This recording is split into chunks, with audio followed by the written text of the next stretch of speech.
This is called the three-cup puzzle, and the object of the puzzle is to turn all the cups so they are pointing mouth up in only 3 moves. I will do it now for you and then I will explain it. Move number 1. Move number 2. Move number 3. Now all 3 cups are now facing mouth up.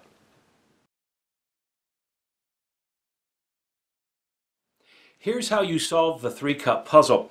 First of all, I just want to mention that you can use any cups that you have around the house. They can be coffee cups, they can be drinking glasses, it doesn't matter.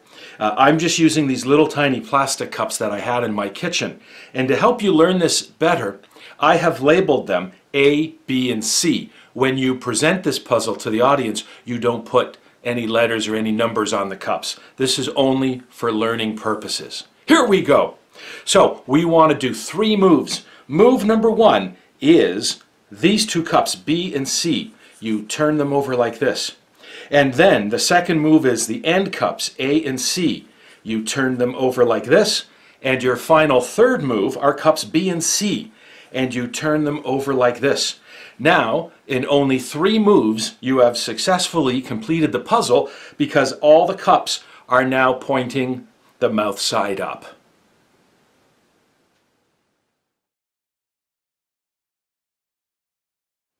Now that you know how to solve the 3-cup puzzle, I'm going to show you a little bonus. This is what you do after you've shown somebody how to solve the puzzle.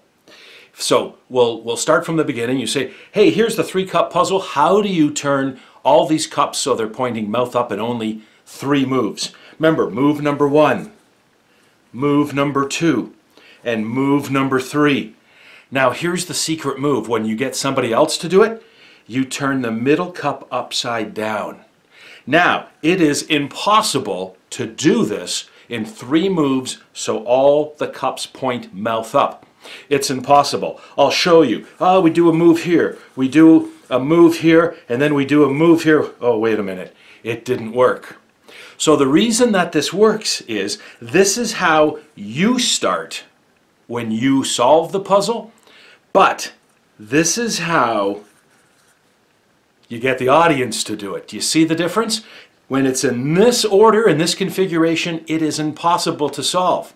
So now you know how to solve the 3-cup puzzle, and then when you present it to somebody, you can have a lot of fun at the end just by turning this cup over and creating this arrangement and asking them to solve it. They won't be able to solve it. So I hope you have a lot of fun playing with the 3-cup puzzle.